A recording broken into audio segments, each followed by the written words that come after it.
Hello good evening everyone, मैं अजय एक बार फिर से आपका स्वागत करता हूं आपके अपने यूट्यूब चैनल पे। लास्ट क्लास में हमने सीखा था रीजनिंग का सिलेबस प्लस उसकी स्ट्रेटजी क्या है, कौन सा टॉपिक कितने मार्क्स कवर करता है। सेम आज की इस वीडियो में हम लोग मैथ्स के सब टॉपिक सब देखेंगे। जो भी टॉपिक्स मैथ्स में आते हैं आपके बैंकिंग एग्जाम्स में, वो कितना कितना टॉपिक कितने कितने मार्क्स देके जाता है, प्लस आपको उसको कैसे टैकल करना है, किस टॉपिक्स को आपको ज़्यादा फोकस करना है, ये सब कुछ हम आज की इस वीडियो में सीखने वाले हैं।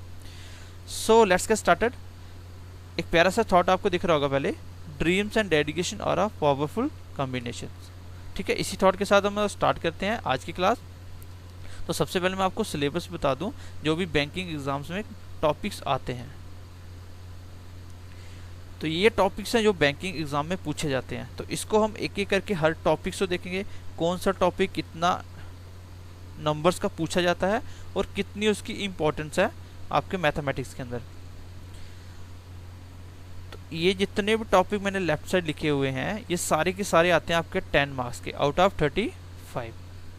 35 का है, चाहे आप क्लरिकल का दो चाहे आप पीओ का एग्जाम दो। देन उसके बाद जो ये टॉपिक्स लिखे हुए हैं ये आते हैं आपके 25 मार्क्स। कितने आते हैं? 25 मार्क्स के। देखो ये 25 मार्क्स के हैं और ये 10 मार्क्स के हैं, बट इसके बिना आप ये नहीं कर सकते। इसमें कुछ टॉपिक हैं जैसे quadratic equation, number series, simplification, ये तो आप कर सकते हो।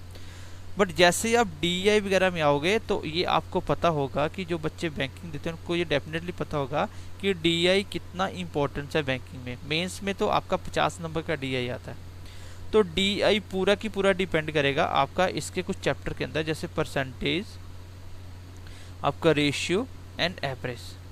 तो बहुत से टीचर ऐसा करते हैं कि इसको इग्नोर करके इन टॉपिक पे फोकस करते हैं। हम भी इन टॉपिक पे फोकस करेंगे। देखो क्वाड्रेटिक इक्वेशन कुछ नहीं है, 4-5 क्लासेस के अंदर आप विद प्रैक्टिस के साथ 1-2 मिनट के अंदर ही आप सारे क्वेश्चन करना सीख जाओगे कि 5 क्वेश्चन हम 1-2 मिनट के अंदर अंदर कैसे कर सकते हैं। आज की इस वीडियो के लास्ट में आपको कुछ क्वेश्चन मिलेंगे जिसको आपको अपने तरीके से सॉल्व करना है। देन अगली क्लास में वो क्वेश्चन मैं आपको बताऊंगा कि आपको क्वेश्चन पेपर में कैसे अटैम्प्ट करने होते हैं, किस तरह से हम क्वेश्चन को बिना पेन लगाए भी कर सकते हैं। तो अच्छे लेवल के क्वेश्चन होंगे, वो आपको दिख जाएंगे स्क्रीन के लास्ट में। देन नेक्स्ट वीडियो में उसको हम डिस्कस करेंगे। वीडियो को पूरा देखना, क्योंकि आपको एक रोड मैप पता होना चाहिए कि कोई भी जब आप एग्ज़ाम देने जा रहे हो तो वो किस तरह से एग्ज़ाम कवर करता है, आपका सिलेबस कैसे कैसे क्वेश्चन आते हैं। क्योंकि स्मार्ट अप्रोच बहुत ज़रूरी है अगर आप कॉम्पिटिटिव का एग्ज़ाम दे रहे हो। तो हार्ड वर्क तो चाहिए ही चाहिए, प्लस स्मार्ट वर्क ज़्यादा इंपॉर्टेंट रखता है। सबसे पहले तो ये तो 10 नंबर का है, इसमें कुछ भी फिक्स नहीं होता। सब में वो एक एक क्वेश्चन पूछ लेता है, कभी किसी में स्किप करके किसी में 2 पूछ लेगा, तो ये कुछ फिक्स नहीं है। बट ओवरऑल 10 मार्क्स पूछेगा। तो मैं आपको बता दूं कि आपको जो सबसे ज़्यादा इंपॉर्टेंस देनी है हमें, तो वो हम परसेंटेज को देंगे। ठीक है, परसेंटेज को देंगे। देन उसके बाद हम दो देंगे वो है एवरेज। देन इसके बाद आएगी आपकी रेशियो एंड प्रपोर्शन। ये तीनों चैप्टर मैंने इसलिए बताए क्योंकि जो डीआई है वो पूरा की पूरा इनके ऊपर डिपेंड रहता है। वो पूरा की पूरा इनके ऊपर डिपेंड रहेगा। जब तक आपको इस पर कमांड नहीं होगी आप इसको नहीं कर सकते। बहुत से टीचर मैंने देखा कि डीआई डायरेक्टली करवाना शुरू कर देते हैं। तो आई डोंट नो कि वो कैसे करवाते हैं, जब तक आपको बेसिक ही नहीं आता वो कैसे कर लेंगे। तो मेरा मानना है कि सबसे पहले बेसिक सीखो। जब तक बेसिक नहीं है तब तक आप अच्छे लेवल के क्वेश्चन कभी नहीं कर सकते। तो अंडरस्टैंडिंग बेटर के लिए पहले आपको बेसिक से चीज़ें पढ़नी पड़ती हैं। सबसे पहले हम ज़्यादा फोकस जो करेंगे वो परसेंटेज पे करेंगे, देन एवरेज और रेशियो एंड प्रपोर्शन। तो इसमें सब में ये इसका मार्क्स डिस्ट्रीब्यूशन है। कैसे स्टार्ट करेंगे वो आपको अगली क्लास में पता चल जाएगा। देन उसके बाद इसमें आते हैं जो ये इंपॉर्टेंट है, ये नंबर के हिसाब से ये टॉपिक इंपॉर्टेंट है सारे, क्योंकि सबसे ज़्यादा नंबर इसमें है। अगर आपको क्वालिफाई करना प्री एग्ज़ाम तो ये बहुत ज़्यादा इंपॉर्टेंस रखता है, क्योंकि आप क्वाड्रेटिक इक्वेशन करके जाओगे तो 5 क्वेश्चन फिक्स आते हैं यहाँ से। प्री दो मेंस तो कोई भी तो 5 क्वेश्चन आएंगे आपको। तो 5 क्वेश्चन यहाँ से हो जाएंगे। छोटा सा टॉपिक है ये। देन 5 नंबर की आपकी नंबर सीरीज आती है। ये रीजनिंग में भी आती है और मैथ्स में भी आती है। तो दोनों में ये मैथ्स सेक्शन में पूछी जाती है। ठीक है, बट ये टॉपिक रीजनिंग का है।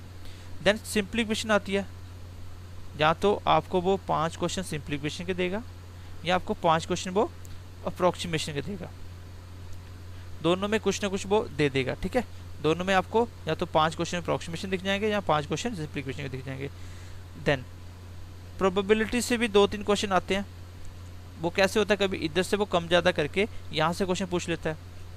देन जो सबसे इम्पोर्टेंट है बैंकिंग के एग्जाम में, वो है DI and DS, data interpretation and data sufficiency. जो DI आता है आपके एग्ज़ाम में वो आता है 10 मार्क्स का, DI आता है 10 मार्क्स का, और ये आता है 5 मार्क्स का। ठीक है, ये भी इन्हीं के बेस पे रहेंगे DI और ये दोनों। तो हम लोग DI, देखो मैं आपको बता दूं, DI basically they are 10 types, 10 types के DI होते हैं। आपने अभी तक 3-4 ही पढ़े होंगे, बट 10 टाइप्स के होते हैं। ये सारे के सारे हम कवर करेंगे अपने सिलेबस में, क्योंकि हम लोग जितना पढ़ेंगे आपको इस लेवल तक पढ़ाएंगे, इतना डिटेल से, बेसिक से लेके इतना डिटेल तक पढ़ाएंगे कि आप लोग खुद इस चीज़ के मास्टर हो जाओगे, मतलब आप किसी को समझा सकते हो। सबसे पहली एक बेसिक सी चीज़ बताता हूँ मैं आपको, जब भी कोई चीज़ पढ़ते हो ना, उसको ऐसे पढ़ो कि आपको किसी को समझाना है। जब किसी को समझाने लायक पढ़ लोगे, वो चीज़ आपकी डेफिनेटली क्लियर हो जाएगी, वो कंसेप्ट आपका पूरा क्लियर हो जाएगा। तो जैसे आपका, अगर आपको क्लरिकल का एग्जाम देना, उसमें क्या होता है कि आपका ये सिंप्लीफिकेशन वगैरह है, ये थोड़े से बढ़ के 8-10 नंबर का हो जाता है, और इधर से कभी 1-2 नंबर बढ़ा के वो 12-13 नंबर का कर देता है। ठीक है, तो ऐसा होता है। बाकी सब कुछ सिलेबस सेम है, कुछ भी नहीं है।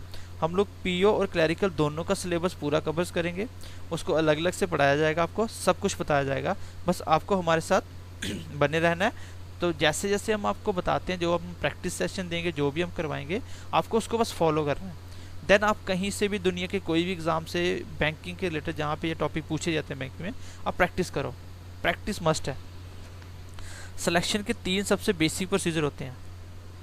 फर्स्ट क्या होता है, रेगुलर क्लास अटेंड करो, एंड सेकंड क्या है, रेगुलर सेल्फ स्टडी करो, एंड थर्ड वन इज आप स्पीड टेस्ट दो। इन तीनों के बिना अगर आप एक भी चीज़ को स्किप करते हो तो आपका सिलेक्शन ना होने का यही एक रीज़न होता है। अब हमने देखा कि काफ़ी बच्चे हैं वो काफ़ी टाइम से बैंकिंग की तैयारी कर रहे हैं, बट बैंकिंग का एग्ज़ाम नहीं पास कर पाए। वजह क्या है कि उनको एक डायरेक्शन ही अच्छी नहीं मिली हुई है, उनको बताने वाले तरीका, जो चीज़ें बताई जानी थी वो नहीं बताई गई, कुछ चीज़ें उनसे खुद की कमी से रह। तो हमारी ये आपसे एक छोटी सी रिक्वेस्ट है कि आप क्या करो, इस वीडियो को ज़्यादा से ज़्यादा शेयर करो उन सभी बच्चों तक जो भी बैंकिंग की तैयारी कर, हम वो सब कुछ प्रोवाइड करवाएंगे, अच्छे लेवल तक का करवाएंगे। ताकि हमने देखा है कि मतलब बच्चे कोचिंग ले रहे हैं, कभी उधर ले रहे हैं, कभी बार बार मतलब कोचिंग ले जा रहे हैं, बट उनका सिलेक्शन नहीं हो रहा। वजह क्या है कि आपने एक जगह कभी सही से पूरा पढ़ा ही नहीं। अगर एक बार पूरा पढ़ लोगे देन आपका कोई भी चांसेस नहीं है सिलेक्शन नहीं होने का। वो आपकी अपनी गलती हो सकती है कि आपने प्रैक्टिस नहीं करी तो नहीं होगा, बट पढ़ाने वाला एटलीस्ट आपको पूरा पढ़ा देना तो सिलेक्शन कंफर्म होगा ही होगा। और हम इस चीज़ों को इतनी बेसिक से डिटेल तक जाते हैं कि कोई भी ऐसा क्वेश्चन नहीं छूटेगा आपका जो आपको लगता है, जो भी डिफिकल्ट लगता है पढ़ने के बाद वो सब कुछ आपको आसान लगेगा। जैसे आपकी क्लास में हमने लास्ट कुछ क्वेश्चन दिए हैं, जब हम इसको डिस्कस करेंगे तो आपको पता चलेगा कि कैसे चीज़ों को अप्रोच किया जाता है। सो ये सारा सिलेबस है जो आपके बैंकिंग में पूछा जाता है, ये इसके डिस्ट्रीब्यूशन है। जैसे आप मेंस की एग्ज़ाम की बात करो तो उसमें आपको पता है 50 नंबर की आती है DI और DS। तो ये 50 ऐसे नहीं आ जाएंगे, ये इसका बेसिक भी यही रहेगा पूरा। ये सारी चीज़ें आती हैं इसमें से 3-4 चैप्टर जो मैंने आपको बताए, तो इसको आप इजीली समझ सकते हो, जो डिफ़िकल्ट लेवल की भी आती हैं। सो हम लोग एक बिल्कुल सीक्वेंस से चलेंगे और आपको पूरा पढ़ाना क्या है, हम जो पढ़ाएंगे तो आप उसको खुद इसको एनालिस करोगे कि आपने जो पढ़ा है, जो आप अगर आप फ्रेशर हो तो आपके लिए ज़्यादा अच्छा मौका है। अगर आपने पढ़ा है तो आपको भी पता चलेगा कि आप कौन कौन सी गलतियाँ कर रहे थे, कि इतना डिटेल में आपको कभी किसी ने पढ़ाया नहीं है। सो आपको मैं क्वेश्चन दिखाता हूँ, उसको आप क्वेश्चन देखो, आप अपने तरीके से इसको सॉल्व करो। देन अगली क्लास में आपको जो फर्स्ट क्लास होगा आपका, उसमें हम पहले क्वेश्चन डिस्कस करेंगे, देन हम क्लास को स्टार्ट करेंगे। तो आई होप ये आपको छोटा छोटा इसका जो स्ट्रक्चर मैंने आपको बताया ये समझ आ गया होगा कि कौन सा टॉपिक कहाँ से कवर करना है, कितने कितने मार्क्स का आता है। सो मैं आपको क्वेश्चन दिखाता हूँ, तो उसका स्क्रीनशॉट ले लीजिए, क्वेश्चन अपने हिसाब से उसको सॉल्व करना, देन हम उसको सॉल्व करवाएंगे। आपको पता चलेगा कि क्या डिफरेंसेस होता है, पढ़ना कैसे होता है चीज़ों को। ये कुछ क्वेश्चन आपका एवरेज से हैं, रेशियो पर पोर्शन से हैं, देन प्रॉफिट लॉस का क्वेश्चन है। तो ये कुछ क्वेश्चन है जो आपको अपने कॉपी पेन लेके घर पे सॉल्व करना है। जैसे भी आपने करना अपने तरीके से करो, देन आपको हम क्लास में बताएंगे कि अप्रोच क्या होती है, कैसे आप क्वेश्चन को बिना पेन लगाए भी कर सकते हो। ये कुछ क्वेश्चन आपके सिंप्लीफिकेशन के क्वेश्चन है। ये देखो इतने टफ क्वेश्चन है, इसको हम बिना पेन लगाए करेंगे सबको। करना कैसे होता है, ये सब कुछ आप भी करोगे। जब आप हमारे साथ सीखोगे चीज़ें तो आप भी अपने आप करोगे ये चीज़ें। देन उसके बाद आता है आपका ये वाला, ठीक है, ये हो गया। हाँ, ये क्वाड्रेटिक क्वेश्चन आपको पता है 5 क्वेश्चन आते हैं, उसमें से मैंने 3 क्वेश्चन लिखे हैं जो पेपर में आए हुए क्वेश्चन है। तो ये देखो कुछ क्वेश्चन ऐसे आ जाते हैं जिसको आप बिना पेन लगाए कर सकते हो, बट हमने चीज़ें वो सीखी नहीं होती, हमें वो बेसिक कॉन्सेप्ट नहीं पता होते, जिसकी वजह से हम लोग उसको बेसिक तरीके से करना स्टार्ट कर देते हैं। सो मैं आपको एक छोटी सी एग्जांपल बताता हूँ। जैसे मैं आपको बोलता हूँ कि आप मुझे बताओ 273 × 475, ये क्वेश्चन मान लो आपके एग्जाम में आ जाता है। चलो ऐसे कर देता हूँ, क्या आप एग्जाम में बैठ के इसको सॉल्व कर पाओगे? अब क्या है, उनको पता है कि बच्चे क्या करते हैं, इसका लास्ट डिजिट देख लेते हैं, 7 3 × 1 तो लास्ट बच्चों को पता है, फिर वो सेकंड लास्ट भी सेम रख देंगे 2 ऑप्शन का। तब क्या करोगे, देन एक हमारे पास एक ऐसा आपको मेथड सिखाएंगे, 3-4 मेथड होते हैं, अगर आप इन चारों मेथड पे कमांड कर लोगे तो आप मैथ्स में मास्टर बन जाओगे।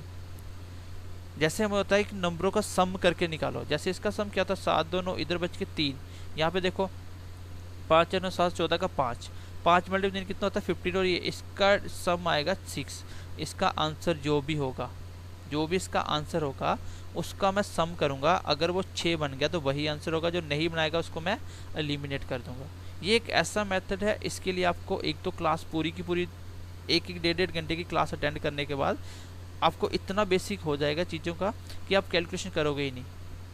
जैसे 23.3 × 2 मैंने बोला इसको मल्टीप्लाई करो, तो इसको मल्टीप्लाई कैसे करोगे, पहले इस नंबर को मल्टीप्लाई करवाओगे, फिर पॉइंट लगाओगे, सब कुछ करोगे। अगर आपको वो मेथड आता है तो आप डायरेक्टली कर सकते हो, ठीक है। तो वो सब अब अगली क्लास में सीखेंगे।